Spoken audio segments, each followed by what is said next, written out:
ஒரு மாபெரும் புரட்சி, மக்கள் புரட்சி, அரசியல் புரட்சியை தமிழக வெற்றி கழகம் என்ற மாபெரும் இயக்கத்தின் மூலமாக தளபதியாக முன்னின்று நம் தலைவர் நடத்தி கொண்டிருக்கிறார். நாம் எல்லாம் அதில் பயணித்துக் கொண்டிருக்கிறோம். புரட்சி என்பது சாதாரண வார்த்தை அல்ல. அது ஒரு சக்தி, அது ஒரு உணர்வு, அது ஒரு மாற்றத்தின் துவக்கம், அது முடிவில்லாத முயற்சி.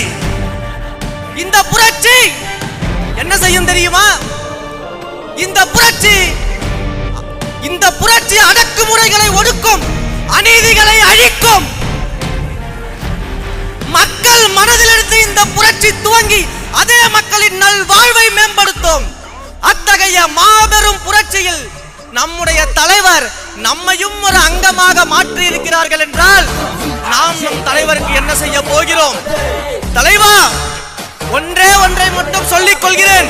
இந்த புரட்சி வெற்றியை நோக்கி போய் சேராமல் ஒரு நாளும் தடம் மாற மாட்டோம், வழி மாற மாட்டோம், ஒரு நாளும் விழிமூட மாட்டோம் என்பதை மட்டும் உறுதியோடு இந்த இடத்தில் நான் தெரிவித்துக் கொள்கிறேன்.